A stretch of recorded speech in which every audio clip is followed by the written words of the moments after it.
Salut les devs, j'espère que vous avez la pêche. On se retrouve aujourd'hui pour un tout nouveau projet full stack avec React.js. On va se faire une application de contact. Donc on va pouvoir rajouter des contacts via une modale. Donc on va créer notre propre hook pour ça. Ici on va pouvoir rentrer par exemple un nom. On va pouvoir rentrer un prénom, un email également. Donc ici hop, on invente une information et bien sûr un numéro de téléphone.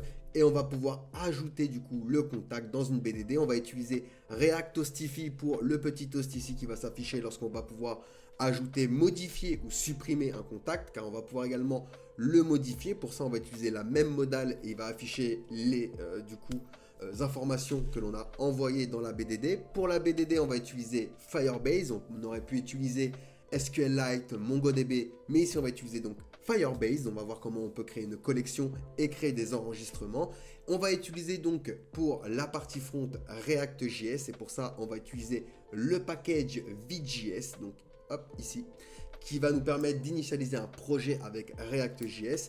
On va également utiliser Tailwind CSS pour le CSS, React Icons pour nos petites icônes. Pour le côté formulaire, on va utiliser Formic. On va utiliser Yup pour le schéma de validation au niveau de notre formulaire. Et bien sûr, donc, React Hostify pour les petits toasts qu'on va rajouter lorsqu'on va rajouter, modifier ou supprimer un utilisateur. Parce qu'on peut donc du coup modifier l'utilisateur. Par exemple, je rajoute un E ici et j'aurai du coup contact modifié avec succès également qui va s'afficher ou pour la suppression lorsque je vais supprimer du coup le contact. Donc c'est parti, vous avez les fichiers sources comme d'habitude en description. Donc ici je pars de 0. Donc ce que je vais faire c'est que hop, je vais m'agrandir ça comme ceci. Je fais un clic droit, nouveau dossier. Et puis ici je vais me créer un nouveau dossier sur du coup mon bureau. Je vais l'appeler React Projet. Vous l'appelez comme vous voulez, ça n'a aucune importance. Ensuite je vais ouvrir Visual Studio Code et puis je vais ouvrir tout simplement ce dossier hop sur mon éditeur de code. Donc je vais sur fichier, ouvrir le dossier. Puis je vais aller chercher dans Bureau, React Projet et je le sélectionne ici. Nickel. Ensuite, deuxième étape, nous allons ouvrir notre terminal. Donc ici, il y a deux solutions. Soit on fait un menu, terminal, nouveau terminal ou le raccourci CTRL MAJ U accent grave pour ouvrir notre terminal ici. Une fois que le terminal est ouvert, on va pouvoir donc faire la commande de Vue.js pour pouvoir initialiser un projet avec React. On va pouvoir aller dans Get Started ici et on peut retrouver ici, vous voyez, la petite commande npm create vite @latest. Donc je fais un CTRL-C, CTRL-V et je vais rajouter juste à la fin un espace et je vais donner un nom directement à mon dossier, contact app par exemple. Et j'appuie Entrée. Donc là, il se chevauche, hein, mais j'ai bien tapé du coup le nom contact app. Vous voyez, il me demande la confirmation du nom de mon package. Je dis oui. Ensuite, il va me demander la bibliothèque avec laquelle je veux coder. Donc, on va aller choisir React et en JavaScript. Ensuite, vous voyez ici, je suis dans le dossier React Project. Je ne suis pas dans le dossier Contact App ici. Donc pour ça, ils nous disent de faire la commande cd suivi du nom du dossier. Donc ici, pour ma part, Contact App. Et si je fais ceci, je vais être dans le dossier, vous voyez, Contact App. Ou alors, on peut faire un clic droit, ouvrir dans le terminal intégré. C'est également une solution pour faire la même chose. Donc une fois qu'on a fait ceci, on fait un npm-i pour install du coup toutes les dépendances. Notamment ici, il va y avoir un dossier node module qui va apparaître et qui va faire fonctionner toutes les dépendances qu'il y a dans le packet.json que l'on peut retrouver ici dans les dependencies. Une fois que ceci est fait, donc on attend un petit peu que ça s'installe, on va pouvoir hop, fermer ceci et se retrouver du coup sur Tailwind CSS pour l'installation de Tailwind CSS. Pour installer Tailwind CSS, on va taper ici dans Get Started et vous voyez, on va pouvoir retrouver les petites commandes pour installer du coup Tailwind CSS. Donc ici, premièrement, ils nous disent de faire npm install-d Tailwind. Nous, on va utiliser également post CSS et l'autopréfixeur. Donc on va venir récupérer celui-ci et je vais le copier tout simplement. Ensuite, une fois que ceci est fait, je vais pouvoir venir me le mettre dans mon terminal. Donc hop, dans le terminal directement, je copie ma commande npm install-d Tailwind CSS avec post CSS et bien sûr l'autopréfixeur. Donc ça va l'installer. Deuxième étape, ils nous disent de faire un npx Tailwind CSS init. Donc on va faire ceci et je vais rajouter un "-p". Cette commande va pouvoir nous créer un fichier Tailwind config qui va apparaître juste ici.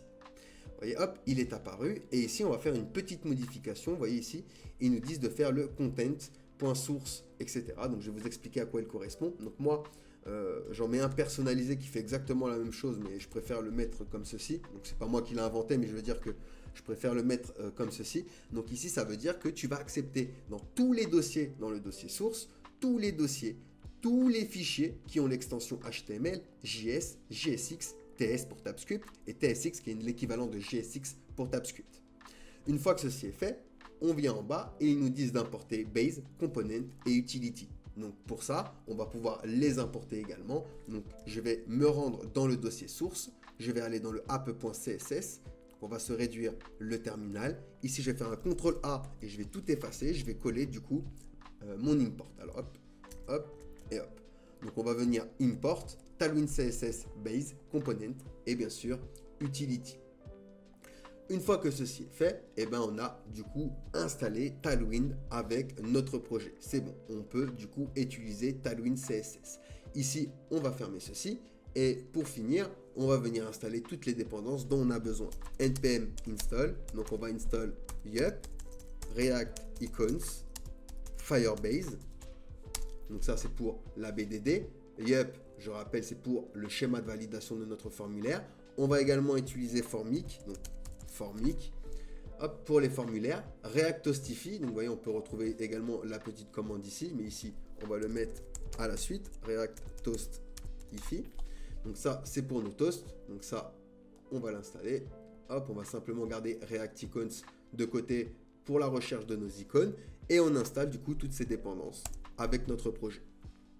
Attention, veillez à bien être dans votre dossier Contact App.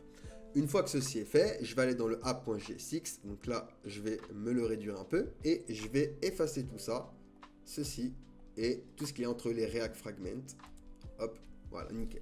Comme ça, on se fait un petit peu de ménage. Je vais faire un H1 avec la classe BGWed500 qui est une classe de Tailwind CSS pour mettre le fond en rouge et je vais écrire Hello à l'intérieur tout simplement, juste pour vérifier si Tailwind CSS est bien installé avec mon projet. On attend un petit peu que ça s'installe. Une fois que c'est installé, on va faire donc la commande npm run dev pour lancer notre application sur notre navigateur. Cette commande, je rappelle qu'on peut le retrouver dans le packet.json au niveau des scripts personnalisés que l'on peut même personnaliser, d'accord? Même si vous utilisez même d'autres extensions, vous pouvez personnaliser vos propres scripts ici. Et ici, on peut retrouver npm run dev ou par exemple build lorsque vous allez build votre application une fois que vous avez terminé de coder votre projet.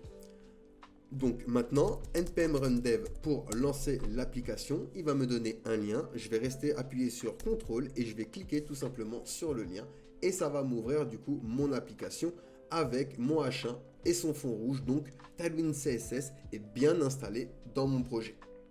J'en profite pour aller dans le index.css ici et je vais faire un CTRL A et je vais tout effacer également pour réinitialiser vraiment tout le CSS qu'il y a avec mon projet. Parfait, parfait, parfait, parfait. Donc, une fois qu'on a fait ceci, on va pouvoir donc connecter Firebase et créer un projet pour pouvoir se créer une BDD. Vous vous connectez sur Firebase, donc vous pouvez créer un compte gratuitement avec une adresse mail, tout simplement, et vous allez vous retrouver sur ce dashboard. Ici, nous allons rajouter un projet. Vous donnez un nom à votre projet. Moi, pour ma part, par exemple, je vais l'appeler Contact App. Ensuite, je vais appuyer sur Continuer. Ils vont nous demander si on veut utiliser Google Analytics dans notre projet. Ici, ça ne va pas être le cas, donc je vais décocher ceci et je vais cliquer sur Create Projet. Et ça va me créer mon projet, ça va me permettre donc de pouvoir connecter une BDD ou utiliser tous les services de Firebase directement avec mon application. Parce qu'il ne propose pas simplement que les BDD, il propose également un service de storage pour sauvegarder des médias, que ce soit des images, vidéos, etc. ou encore l'authentification.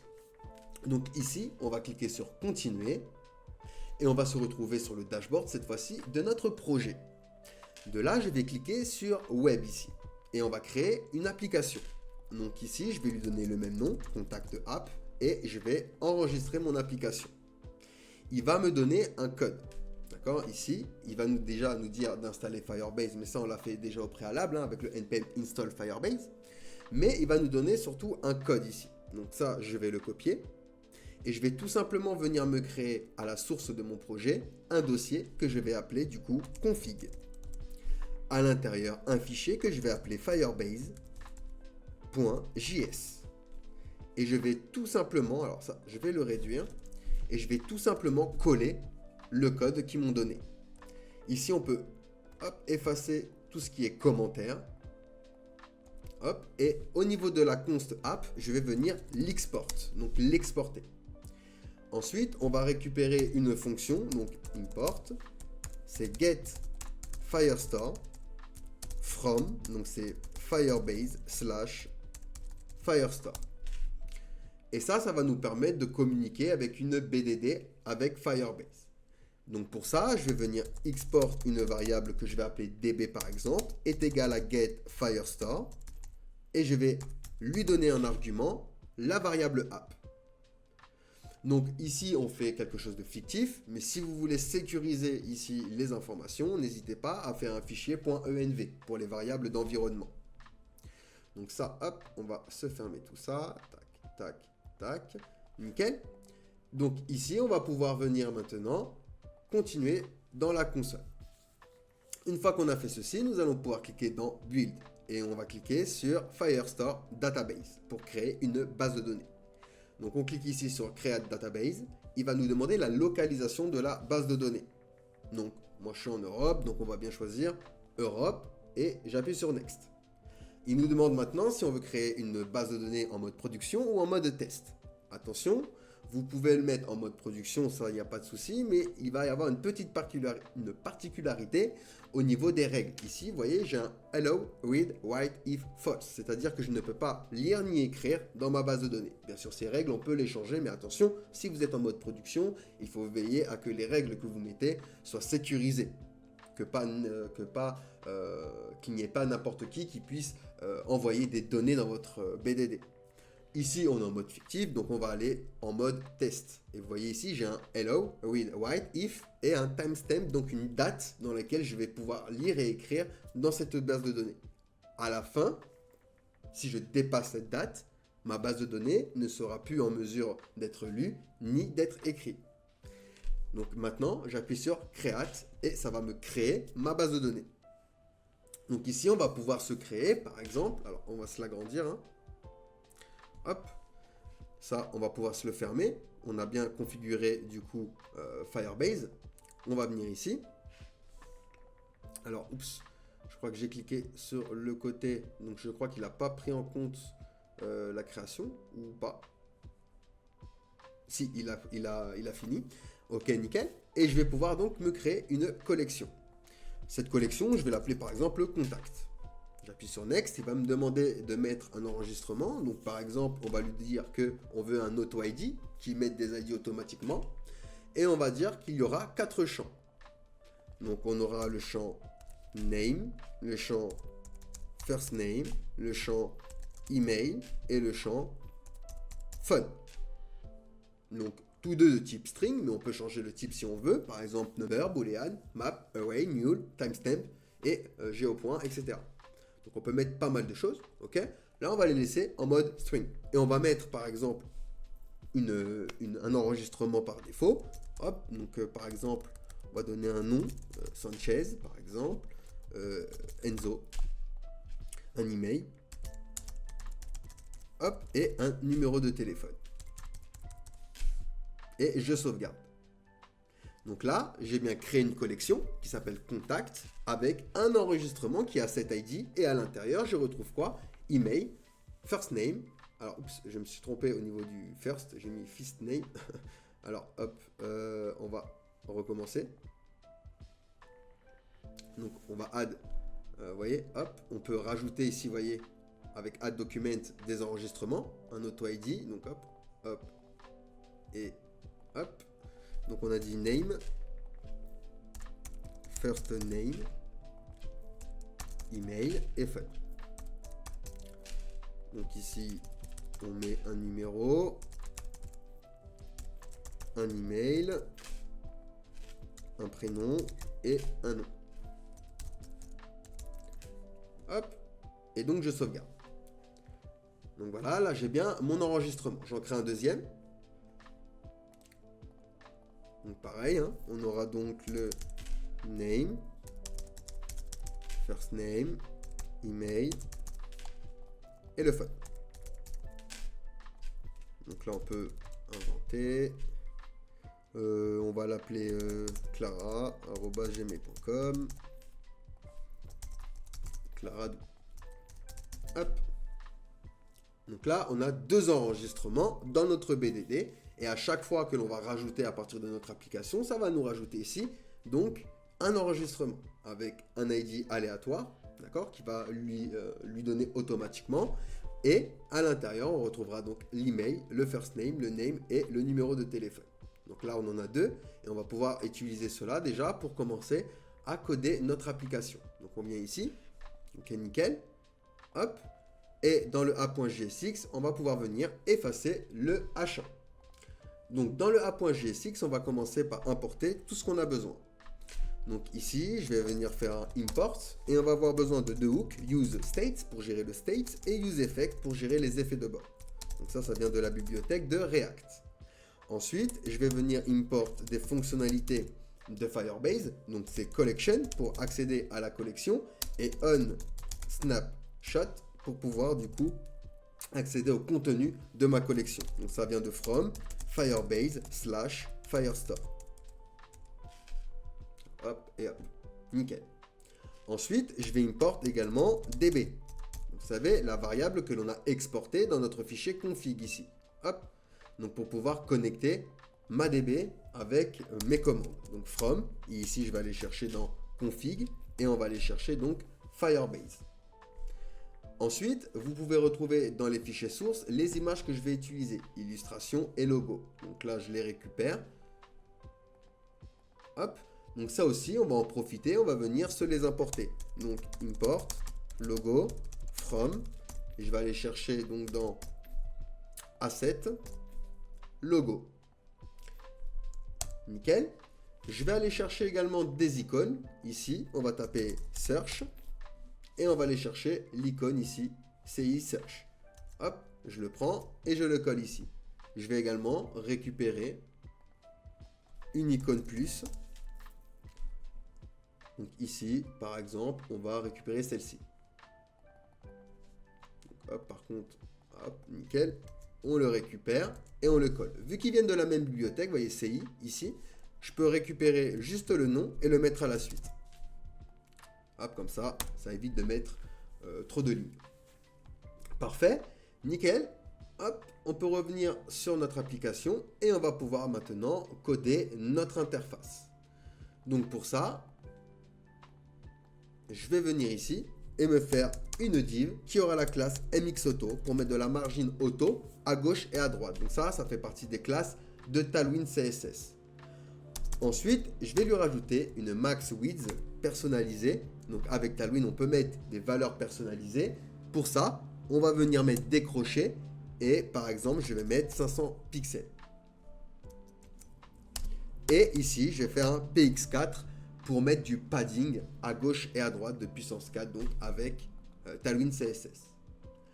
Une fois que j'ai fait ceci, je vais me mettre une div ici en utilisant la classe flex, justify center et item center. Alors, hop, items center pour le centrer sur X et Y et P9 donc pour le padding. Je lui donne également du shadow, donc une ombre portée de niveau large et un MB5. Hop, nickel. À l'intérieur, donc, on va se faire une IMG avec la classe W16. Donc, ça, c'est pour la taille de notre image. Et on va mettre ici notre logo. Donc, ici, je vais bien avoir, vous voyez, mon logo qui est apparu. OK. À la suite, on va se faire une div avec la classe P4 pour le padding, relative pour lui donner une position relative, flex, item center, donc pour le centrer sur Y, flex group pour qu'il prenne tout l'espace disponible et gap 4 pour la gouttière de niveau 4. Donc ici, on aura un input de type texte qui aura une classe également, h10 pour sa hauteur, flex gros pour qu'il prenne tout l'espace disponible. On arrondit les bords avec rounded MD, donc de taille moyenne, BG transparent parce qu'on ne veut pas du coup de BG, border, et on va mettre également border dark. Hop, avec du PY2, donc ça c'est pour le padding en haut et en bas. On va lui rajouter également juste du PL10, donc c'est du padding à gauche. Et un text gray 500 pour l'écriture à l'intérieur. Donc là, on a bien, vous voyez, notre input. Donc ça, ce sera pour notre recherche. Et on va devoir ajouter notre icône justement de recherche. Donc je vais aller le chercher ici, hein. Hop. Et on va venir donc se le mettre juste après notre input. Donc pour ça, je vais faire une div avec la classe absolue, d'où la classe relative aux parents, et ML2, donc pour le margin left. Et ici, donc, je vais afficher, hop, mon icône search. Je vais lui donner également une classe, donc je vais lui donner un text 3XL, ça c'est pour la taille, et un text gray 500, donc pour lui changer de couleur. Hop, et ici j'ai bien, vous voyez, ma petite icône. On peut lui donner un curseur pointeur pour bien indiquer à l'utilisateur que ici on a un système de recherche. Ok, ok, ok. Donc juste après, on va rajouter la deuxième icône, donc pour ouvrir la modale que l'on verra juste après. Donc pour ça, je sors de la div absolute et je le mets juste après. Et je vais également lui rajouter, hop, une classe. Donc class name. Et ici, on va lui donner un text 3XL, un text gray 500 et un curseur pointeur. Hop, et on a bien ici notre petite icône plus qui est apparue. Ok, nickel. Donc maintenant, il va falloir que on récupère les données de notre BDD. Donc pour ça, on va se créer du state, d'où l'importation de useState. Donc ici, hein, on va venir juste après, enfin juste avant plutôt le return, se créer une variable que l'on va appeler donc contact, et on aura set contact qui va nous permettre de changer le state. Donc contact représentera le state, qui va représenter notre liste d'éléments dans notre BDD, et set contact va être la fonction qui va nous permettre de changer ce state. Donc est égal à use state, que je vais faire démarrer ici avec un tableau vide. Ok, parfait. Ensuite, on va se faire une fonction dans un useEffect. Donc ici, useEffect. UseEffect va prendre deux arguments. La première, c'est une fonction. La deuxième, un tableau de dépendance. Le tableau de dépendance, ça veut dire qu'est-ce qui va surveiller. Ici, on va surveiller, on va rien surveiller, mais on aurait pu surveiller, par exemple, le state contact. Donc ici, on aura une variable que l'on va appeler getContacts est égal à async. Async veut dire que notre fonction va être exécutée de manière asynchrone. Ça veut dire que ça va être exécuté de manière différée dans le temps. Et ici, on va faire un bloc try et catch, donc pour attraper les erreurs en cas d'erreur. Ici, si jamais il y a une erreur, on va simplement console log error. Hop et hop. Parfait. Par contre, en cas de succès, on récupère les données. Donc pour ça, const contact ref, on l'appelle comme on veut. Hop. Et on va lui dire que c'est égal donc à collection. La collection, on va avoir plusieurs arguments. La première, notre connexion avec notre DB, donc ce qu'on a exporté, la variable DB, et ensuite le nom de la collection. Ici, c'est contact. Ensuite, je vais utiliser onSnapshot pour accéder aux données. Donc, il va avoir en argument ma variable contact ref pour la connexion, et en deuxième argument donc une fonction qui aura snapshot en paramètre, et ici on récupère dans une variable contact list nos données. Donc snapshot.docs.map et une fonction avec docs en paramètre qui va venir donc nous return id doc.id, parce que ça on va avoir besoin de l'extraire pour pouvoir par exemple modifier et après supprimer notre élément. Et on récupère les autres éléments avec un 3.doc. Donc on utilise le spread operator .data. Hop et hop. Nickel. Donc maintenant qu'on a ceci, il va falloir donner contact list, enfin la liste, dans notre state contact. Donc pour ça, on va utiliser la fonction setContact pour pouvoir du coup lui donner le state. Ici, juste après, donc j'utilise setContact et je lui dis contact list à l'intérieur. Et donc, je vais return également. Alors, return contact list, hop, ici également. Alors, contact list. Ok? Donc, sinon, en cas d'erreur, bah, il nous donne l'erreur dans le log. Ensuite, on va exécuter au moins la fonction au moins une fois. Donc, ici, getContact, et je l'exécute ici. Donc là, on a une fonction qui va récupérer nos contacts. On peut venir loguer, par exemple, contact. Donc, si je fais un clic droit, inspecter, Ah, oups. Et on vient dans notre console. On va bien avoir ici un tableau avec, vous voyez, mes objets. Donc on a bien mon email, first name, ID, name, phone, etc. Donc tout ce qu'on a dans notre BDD. Ok? Donc ce qu'on va pouvoir faire maintenant, on revient dans notre application. Alors, oups, c'est afficher les données sous forme de carte. Donc pour ça,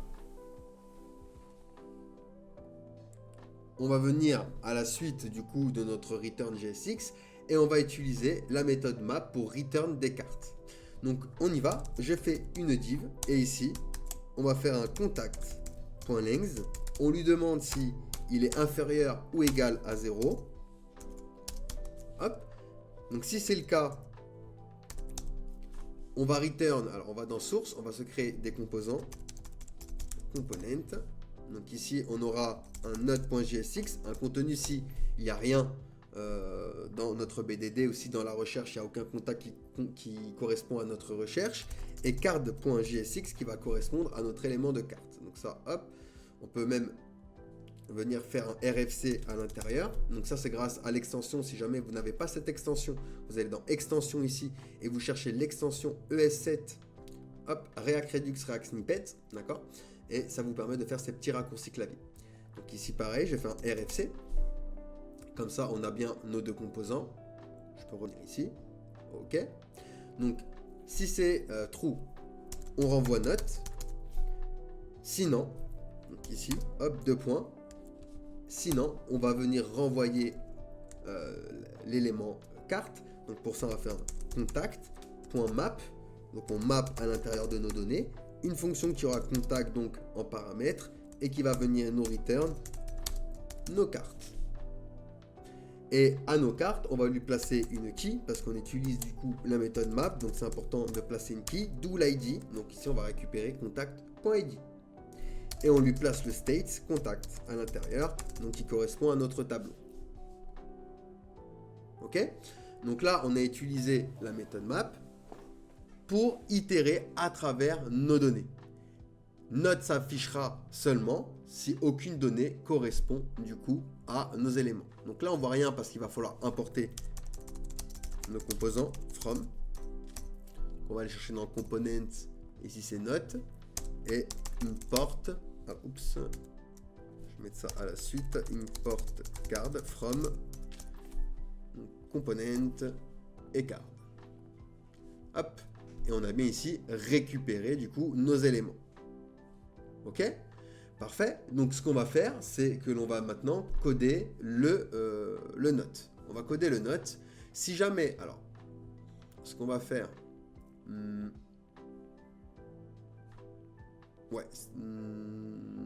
alors comment on pourrait faire?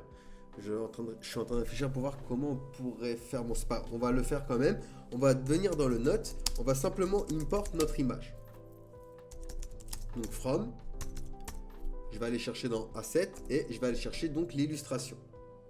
Donc ici, on aura une fonction note qui va venir nous renvoyer une div qui aura la classe flex, la classe items center, justify center, gap 4 et je vais également lui donner une hauteur personnalisée. Donc ici, je vais lui donner une hauteur de 80 VH, donc viewport 8, qui fait référence donc à la hauteur du navigateur.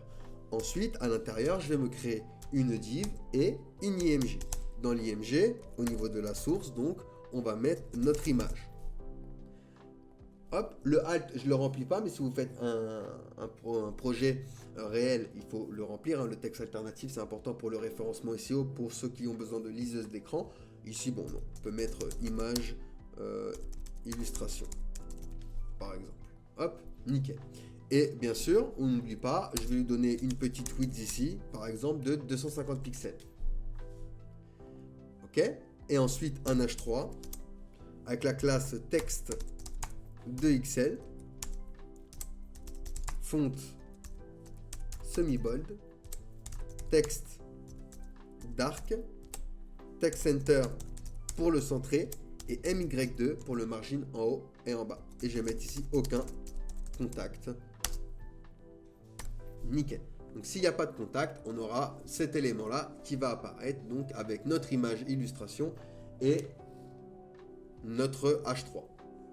Maintenant, on va pouvoir afficher nos cartes. Donc à la place ici, on a card deux fois parce qu'on a deux enregistrements. Donc note, on peut le fermer et on va venir au niveau de notre card. Ici, on va venir importer des icônes également. Donc hop, ici, tac, on va venir prendre une icône edit pour la modification, le bouton de modification. Donc on vient l'importer et on va importer également trash, donc pour la petite corbeille pour la suppression. Donc on va prendre par exemple celle-ci, tiens. On va récupérer dans la même bibliothèque, donc petite virgule, et on récupère également celui-ci. On va importer également DB, donc ça c'est pour notre BDD, pour la connecter, donc from, et on va aller chercher dans config, du coup Firebase, et on va importer également donc delete doc, donc ça c'est pour la suppression, et doc, donc pour accéder aux éléments, from, donc Firebase, / Firestore. Ok, parfait, nickel. Donc au niveau de nos cartes, on va récupérer déjà notre state contact. Hop, parfait. Et on va pouvoir se créer une fonction pour supprimer le contact. Donc pour ça, je fais un const delete contact est égal à une fonction asynchrone, donc async. On récupère l'ID, d'accord? Parce qu'on va supprimer un élément particulier par rapport à son ID. Donc on précise bien dans le paramètre que on veut l'ID et on utilise de la même méthode try et catch. Donc catch en cas d'erreur, on va simplement venir console log l'erreur. Hop, console log error. Et si jamais on est en try, on va faire un await et on va utiliser donc la méthode delete doc et on précise donc dans doc avec db pour la connexion dans la collection contact par rapport à l'ID. D'accord? Et ceci va supprimer l'enregistrement par rapport donc à l'ID. Et vu qu'on est dans un return, ils ont tous du coup un ID unique. Nickel. Maintenant, on va pouvoir venir dans le return et commencer à return nos cartes. Donc ici, hop, même histoire, on va se faire une div qui aura la classe shadow LG. Donc ça, c'est pour l'ombre portée. Rounded LG pour arrondir les angles. Flex, flex call pour un flex direction column. Voilà, oups. Flex call pour un flex direction column. Gap 3 pour la gouttière. Border. On va changer la couleur avec border till 500 pour vous mettre les couleurs que vous voulez. P5 pour le padding et MY5 pour le margin en haut et en bas. Hop. Cette div, on va lui rajouter une clé, donc qui égale à contact.id. Ok, parfait. Donc on peut revenir même ici. Vous voyez, ici j'ai deux cartes parce que je rappelle, on a deux enregistrements dans notre BDD. Et ici, donc, je vais faire un UL, donc une liste non ordonnée avec flex et flex call, donc pour un flex direction column. À l'intérieur, un LI avec flex. On va utiliser item center pour le centrer sur Y. BGTIL 500. P3 pour le padding. Et TextSM pour la taille du texte. À l'intérieur, un span avec la classe font bold pour le mettre en écriture grasse. Text white pour la couleur et MR2 pour une margin à droite de niveau 2. Et on met non ici. Hop. De la même manière, je duplique ma ligne. Ici, je vais simplement lui donner un texte white au niveau de la classe et je vais afficher le nom de la BDD. Donc, de l'enregistrement. Donc, je rappelle, dans inspecter, au niveau de notre console, on avait du coup notre objet. OK. Et hop, ici, on peut récupérer donc via notre state contact, point, quelque chose. Donc ici, point, email, first name, name, etc. Donc, je reviens ici et je vais afficher le nom, donc en faisant référence à contact.name. Et je vais avoir le nom qui va s'afficher ici. Vous voyez? Nickel. Ensuite, ce que je vais faire, je vais dupliquer mon LI pour récupérer les autres données.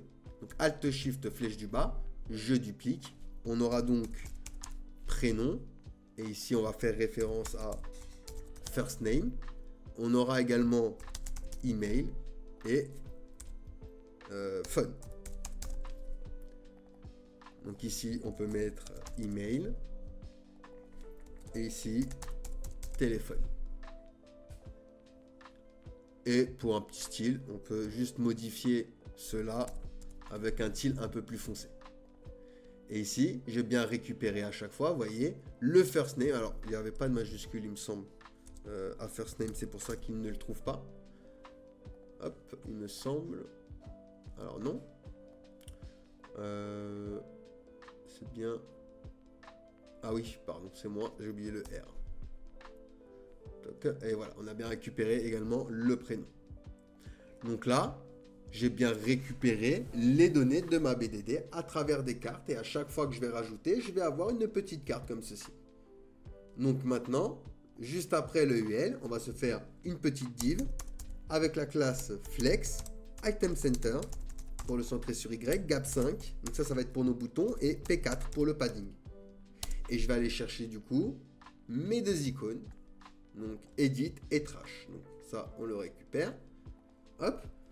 Donc on va avoir premièrement le Edit et ensuite le Trash. Donc c'est CI. Hop, hop, nickel. Pour le Trash, on a déjà notre fonction. Donc on peut lui donner un onClick est égal donc à une fonction qui va lancer notre delete contact, tout simplement, avec l'ID, donc contact ID. Et lorsque je vais cliquer sur le bouton, donc ça va le supprimer. Je vais pouvoir lui rajouter des classes, class name, donc on va lui donner un texte white, bgred 500, cursor pointer, p1, rounded et text 3xl. Hop, comme ça on a bien notre petit bouton ici pour la suppression. De la même manière, je vais juste récupérer les classes. Lui va être édité de la même manière, sauf que on aura un BG différent. On va mettre du yellow 500. Donc ici, j'ai bien mes deux boutons, l'un pour modifier, le deuxième pour supprimer. Donc, juste avant de montrer si on peut bien, vérifier si on peut bien le supprimer, on va se faire ici le système également de recherche dans notre input. Donc pour ça, je vais venir dans le app au niveau de l'input que l'on a créé ici. Donc cet input, on va devoir lui donner une fonction. Donc hop, on y va. On va lui donner un onChange égal et cette fonction, on va l'appeler filter contact. Hop, donc ça, cette fonction-là, il va falloir la créer. On l'a donnée par rapport à notre input, mais il va falloir se créer cette fonction. Donc je viens juste ici, ça on peut effacer le log, hein. Hop, et ici donc on va se faire une variable. Alors oups, il ne m'a pas pris, bon, c'est pas grave, on l'a appelé filter contact, est égal donc à une fonction qui aura e pour paramètre. On récupère la valeur de l'utilisateur dans une variable que l'on appelle value avec e.target.value.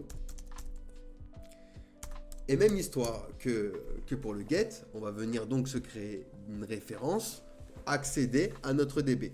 Donc ici, const contact ref est égal donc à collection, DB pour la connexion s'appelle contact, donc on récupère bien contact, et on utilise donc un on snapshot avec contact ref donc que l'on vient juste de créer et une fonction avec snapshot en paramètre qui va venir donc récupérer la liste contact list. Alors, contact list est égal donc à snapshot.docs.map doc et on va venir donc return l'id donc doc.id et le spread operator pour récupérer le reste. Hop et hop. Alors c'est contact ref ici. Ok, parfait. Ensuite on va venir filtrer. Donc ici, pour ça, on va faire une variable que l'on va appeler filtered contact. Ce sera égal donc à contact list point filter et une fonction qui aura contact en paramètre et qui va venir, alors on n'a pas besoin de mettre même ici nos accolades, qui va venir donc me return contact.name.toLowerCase, donc pour le transformer en minuscule. Hop, .include la valeur que l'on met dans l'input. Donc .toLowerCase. Hop, ici. Hop, nickel. Et ensuite, il va falloir donner le state à notre élément.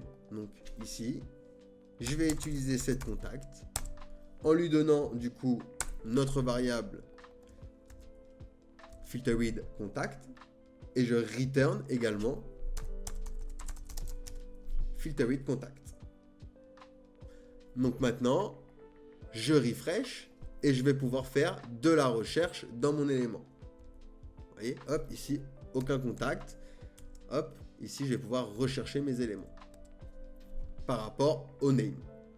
Donc si je mets un A, j'ai bien ici mon Sanchez par exemple, puisqu'il y a un A dans le nom. Donc voilà, donc là, on a bien mis notre système de recherche. On a bien du coup récupéré les données des utilisateurs que l'on peut d'ailleurs supprimer. Hein. Vous voyez, hop, je l'ai supprimé ici en appuyant sur la suppression. Maintenant, va falloir gérer l'ajout et la modification. Pour ça, ça va être assez simple. On va devoir se créer du coup une modale. Et pour ça, pour l'ouverture de la modale, vu qu'on va l'utiliser pour deux modales, mais on va utiliser en vérité la même modale, on va créer un hook personnalisé. Donc ici, au niveau de mon dossier source, je vais créer un dossier que je vais appeler hook. Et à l'intérieur, un fichier que je vais appeler par exemple useModal.jsx. Donc ça va être le hook qui va nous permettre d'ouvrir et de fermer la modale. Donc pour ça, je vais avoir besoin de useState, donc from React. Et je vais me créer donc une variable, const useModal, est égale donc à une fonction fléchée. On a utilisé useState, donc on fait du state avec openModal et setOpenModal. Donc est égal à useState, que l'on va faire démarrer ici à false. Ensuite, on aura deux fonctions. On aura une fonction que l'on va appeler onOpen, qui va ouvrir la modale. Donc pour ouvrir la modale, il va utiliser setOpenModal et il va venir le remplacer false par true. Et de la même manière, je vais avoir pour close, donc il va le passer à false et ce sera onClose. On va l'appeler onClose. Donc là, on a deux fonctions, l'un pour ouvrir la modale, l'autre pour fermer la modale et le state de notre modale au niveau de l'ouverture. Donc ensuite, je vais venir return le state openModal, onClose et onOpen. Et je vais venir bien sûr export default useModal. Donc notre modale. Une fois qu'on a créé notre hook, on va pouvoir venir dans component se créer donc un fichier que l'on va appeler modal.jsx. Ensuite, je vais aller au niveau de mon index et je vais dupliquer la ligne ici et je vais changer l'ID ici avec modal_root. Comme ça, il ne fait pas partie du même flux et je vais faire apparaître du coup la modale avec cette div. Donc je reviens dans modal et maintenant dans modal, on va pouvoir premièrement, hop, s'importer notre icône close. Donc on va récupérer celle-ci par exemple. Et pour accéder donc à la div que l'on vient de créer dans le doc, on va venir donc import create portal. Donc ça vient de React DOM. Donc maintenant, je vais faire une variable que je vais appeler modal est égal et lorsqu'on va l'importer, on va lui placer donc onClose openModal le state et les children. Hop, comme enfant. Donc ensuite, on return un create portal que l'on vient d'importer. On ouvre nos React fragments et on va lui dire si openModal est true, alors tu me renvoies la modale. Donc une div avec la classe absolute, on le place à top 0, on lui donne un z-index de 40, on utilise la grille, on lui donne un hash screen donc qui va prendre toute la hauteur disponible. WScreen, pareil, il va prendre toute la largeur disponible. Place Item Center pour le centrer. Et on va lui donner un flou avec un backdrop, alors pas background, pardon, backdrop blue. Donc lorsqu'on va ouvrir du coup la modale, on aura un petit fond flou. Ensuite à l'intérieur une div avec relative, Z50, margin auto, et on va lui donner une min 8, donc une hauteur minimum personnalisée de 200 pixels. Donc ça va correspondre à notre modal. Et on va lui donner également une min width de 80%. Un BG white, donc on veut un fond blanc. Du padding de niveau 4. Une ombre portée assez large. Border tilt 500. Et on arrondit les angles avec rounded. Alors hop, rounded. Hop, donc ça ce sera quand on va ouvrir notre modal. Donc maintenant, à l'intérieur, on va avoir une autre div avec la classe flex et justify end. Et je vais rentrer du coup mon bouton qui va fermer la modale. Donc pour ça, on va utiliser le one click égal et on utilise donc la fonction de notre hook onClose. Et je lui rajoute un class name, self n pour l'alignement, texte de XL pour la taille et cursor pointer. Cursor pointer pour indiquer à l'utilisateur qu'il va quand même cliquer sur un bouton. Ensuite, je vais rentrer juste après, donc je sors de la div, les children, donc les enfants, donc le contenu de la modale. Je vais préciser que je vais récupérer .getElementById, l'élément donc modal root que l'on a ajouté dans notre index HTML. Hop, petite virgule ici. Nickel. Et on export default la modale. Export default modal. Hop, parfait. Donc maintenant, je vais aller me créer un autre composant. Je vais l'appeler add and update.jsx. On va pouvoir venir dans notre app et on va importer donc les derniers éléments dont on va avoir besoin pour faire apparaître la modale. Donc je vais venir hop ici tout en haut. On va import notre hook, donc use modal. Hop, et on va import également notre composant add and update from component add on update. Donc ça va être le composant qui va représenter notre modal. On va également import le container pour les toasts, donc toast container from React Toastify. Ok, parfait. Et on va pouvoir donc afficher nos éléments à la suite. Donc ici, premièrement, au niveau du search, je vais pouvoir lui donner, pas du search, pardon, du plus, on va pouvoir lui donner le one click. Donc notre fonction onOpen. Alors hop, j'ai oublié. On va venir au niveau de la création de notre state, vous savez, pour nos contacts. On va récupérer du coup les fonctions. Donc const, on ouvre nos accolades, on récupère open modal, onClose et onOpen. Donc est égal à use modal qui correspond à notre modal, à notre hook personnalisé.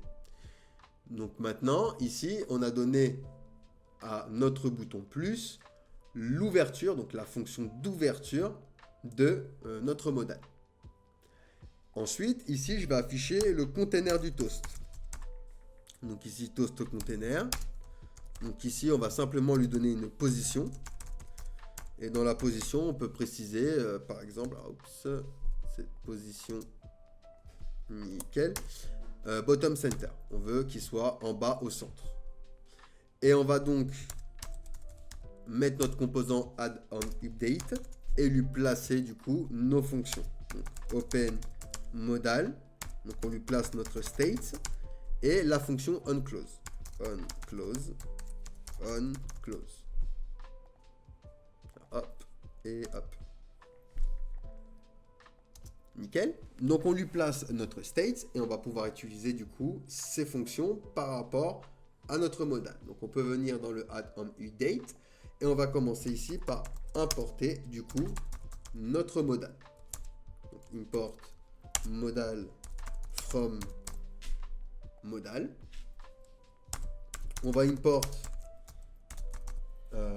les éléments qu'on a besoin avec formic. Donc on va avoir besoin de error message pour les messages d'erreur, field pour les inputs, form et donc formic qui vient de la bibliothèque formic. Ensuite, les fonctions de Firebase, on va avoir besoin de add doc, update doc pour la modification et collection pour accéder à notre collection. Donc from Firebase / Firestore. Ok. On va importer également DB. Donc dans notre fichier de configuration. Alors, hop, config. Oups. Oups.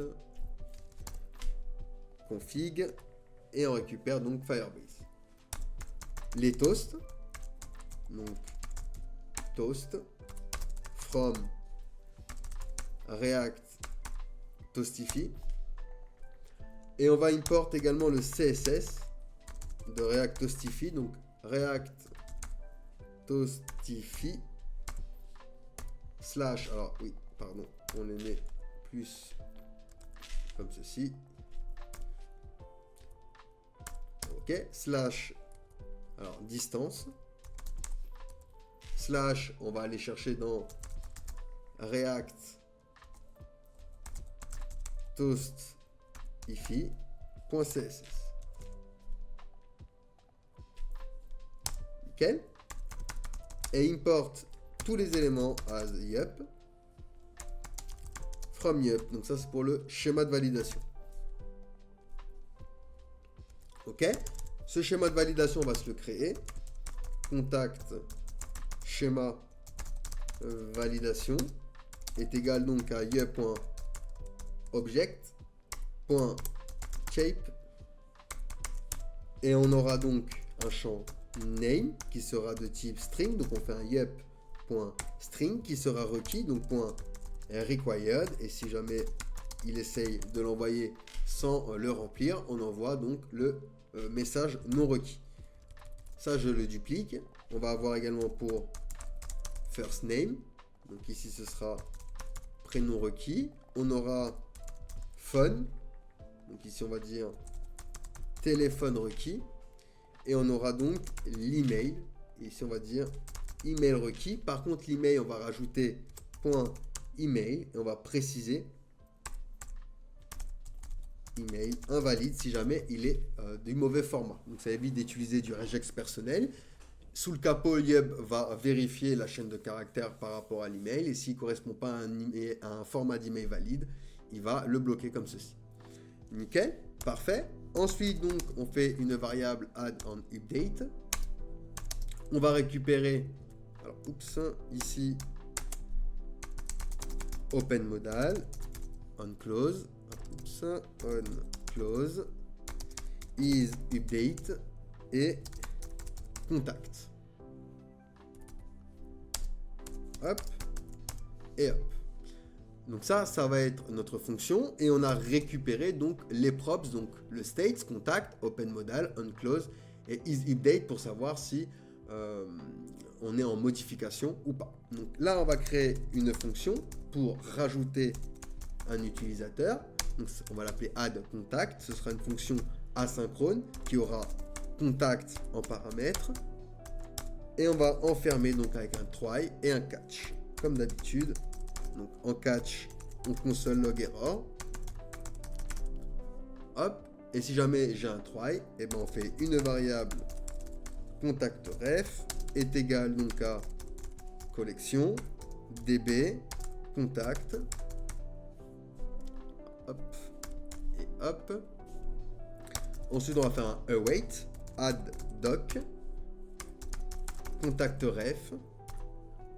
On rajoute donc contact, notre state, et on one close. C'est-à-dire que lorsque on rajoute un utilisateur, on veut fermer la modale. Donc on la ferme. Et un toast.success, on envoie un toast contact ajouté avec succès à la liste. Hop, nickel. De la même manière, je récupère ça, Alt Shift flèche du bas, et on va s'en faire une deuxième pour la modification. Donc update. Contact. Donc on récupère le state, mais surtout l'ID. Au niveau de contact, on précise l'ID. Là, on va pas add doc, mais du coup, on va update doc, donc modifier le contenu avec notre variable contact ref, et on one close également. Et ici, on va faire contact modifié avec succès. Hop, et hop. Et en cas d'erreur, hein, on log l'erreur si jamais il y a une erreur. Nickel. Ensuite, on va pouvoir venir return notre JSX. Donc, return. Ici, je vais faire une div. Et je vais utiliser donc ma modale. Hop. La modale, on va lui rajouter un open modal est égal à open modal. Et notre onClose est égal à onClose, donc notre fonction. Hop, le mettre entre accolades. Ok, donc ça c'est pour notre modal. Alors la modale, on va pas l'auto-fermer, on va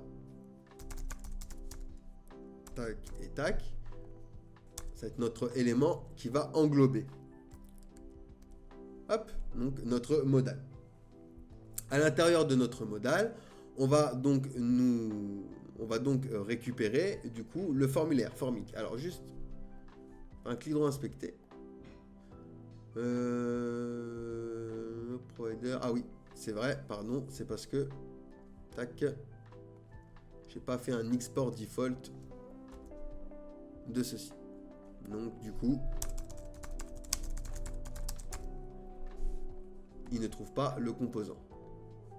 Hop, nickel. Donc quand je vais appuyer ici, vous voyez, j'ai bien ma modale qui s'est ouverte. Ok. Et le onClose qui va nous servir donc à fermer la modale. Hop, hop. De la même manière, ici, au niveau de notre edit, on aura la même chose qui va nous permettre d'ouvrir la modale. Donc c'est parti. Alors juste par contre, au niveau du app,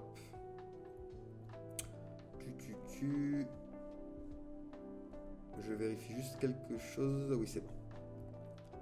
Hop, donc on revient dans notre app en update. À l'intérieur donc de notre modal, on va se créer le formulaire avec formic. Donc on y va. Formic. On se fait un petit peu d'espace. Formic, on va lui rajouter quelques petites choses. On va lui rajouter notamment validation schéma et on va lui placer donc notre contact schéma validation que l'on a créé juste en haut.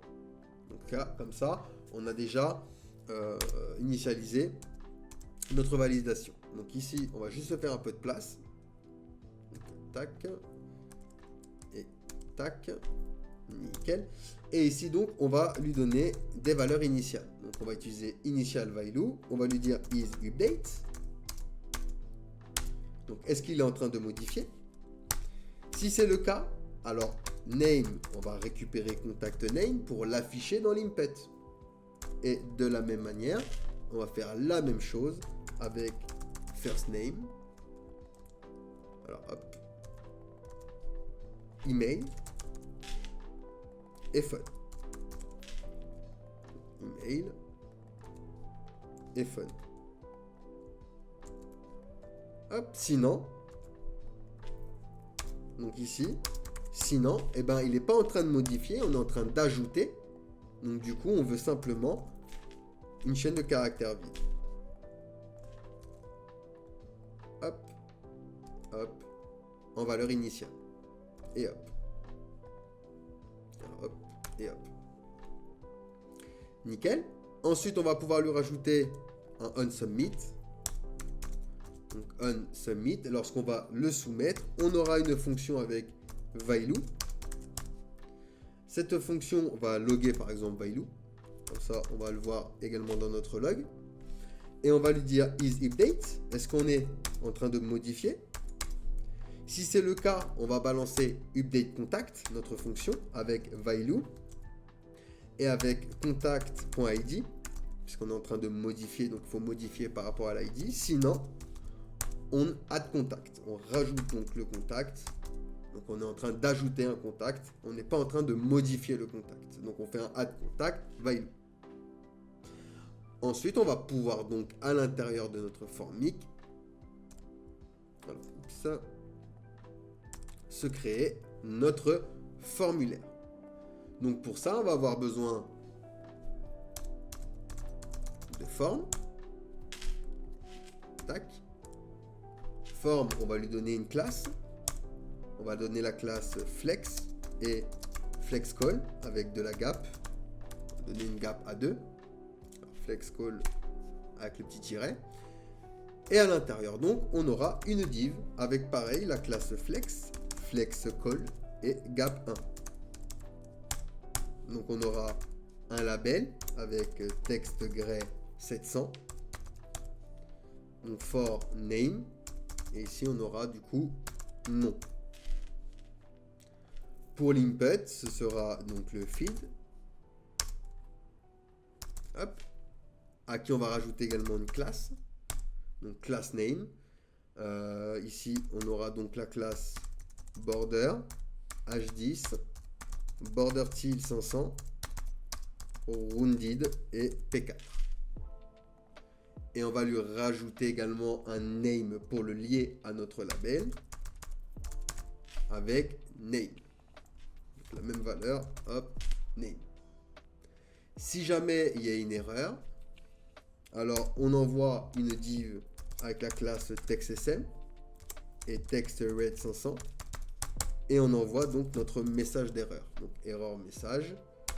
Name est égal à name. Hop et hop. Donc ici, je vais bien avoir nom. D'accord? Une fois que j'ai ceci, eh ben, je vais pouvoir dupliquer ma ligne. Donc je vais récupérer alors tac tac tac tout ceci. Et on va le dupliquer une fois, deux fois et trois fois. Donc on aura pour le téléphone. Téléphone. Donc ici ce sera phone. Phone. Et pareil ici, phone. Ici ce sera email. Email. Email. Et ici également email. Et pour le deuxième, on aura donc le prénom. Donc ce sera first name. Ici aussi. Et puis c'est tout. Ah non, ici aussi, pardon. Pour le message d'erreur. Donc ici, je vais bien avoir le nom, prénom et les messages, vous voyez, d'erreur parce que je suis passé à autre chose après le focus. Je ne les ai pas remplis. Donc vous voyez, j'ai bien mes messages d'erreur qui sont apparus.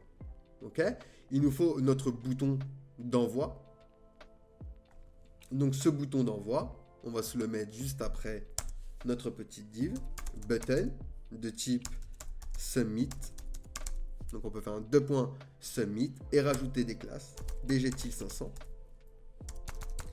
px3, py, alors on va lui donner un py 1.5, text white, my3 et un self end pour la lignée.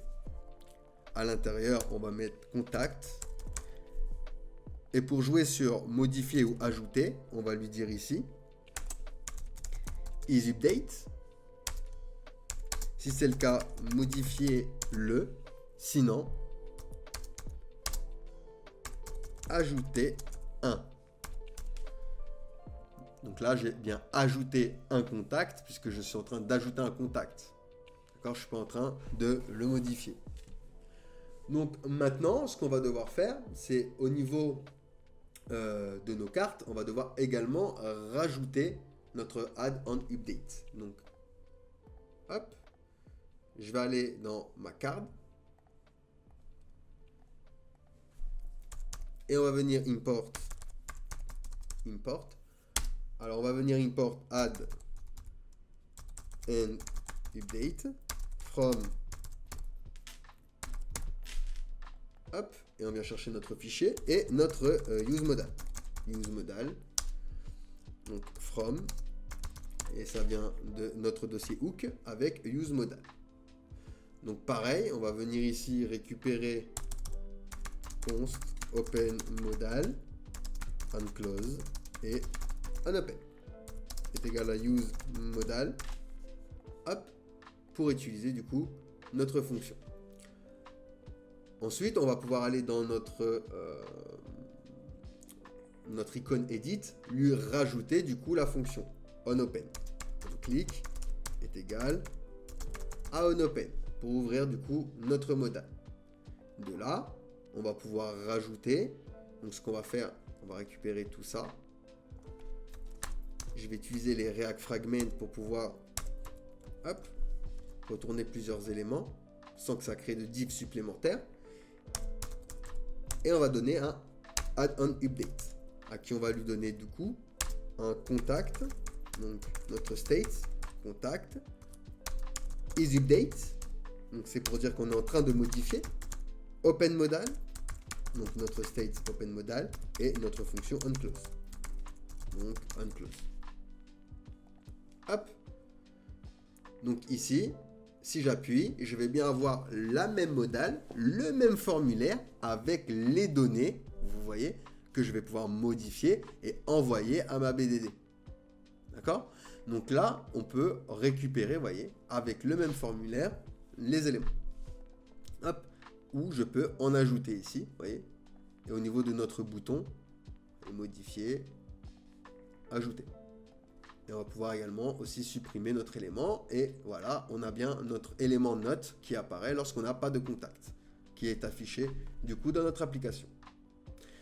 Et voilà pour ce projet. J'espère que le contenu vous a plu. J'ai prévu pas mal d'autres projets un peu plus complexes sur du clonage. Il y a déjà le clone de Pinterest et d'Airbnb qui est en ligne. Donc n'hésitez pas à faire un petit tour si cela vous intéresse. Il y aura également le clonage de Netflix, Deezer et de Disney+, qui va pas tarder à arriver sur la chaîne. Donc n'hésitez pas à vous abonner, n'hésitez pas à rejoindre le serveur Discord si vous voulez vous connecter avec d'autres développeurs. N'hésitez pas à rejoindre le site laminutedecode.com si vous voulez du coup plus de tutoriels. En ce moment, nous avons le pass premium à 4,99 par mois, d'accord, où vous pouvez avoir accès à toutes nos formations premium, que ce soit du HTML, CSS, React, JavaScript, PHP, SQL et j'en passe. Donc il y en a énormément, n'hésitez pas à aller faire un petit tour. Sinon vous pouvez retrouver également sur YouTube ou sur le site tous les tutoriels gratuits qui sont disponibles également. N'hésitez pas à rejoindre TikTok, Instagram et nos réseaux sociaux. Et je vous dis à la prochaine et surtout prenez soin de vous. Ciao ciao.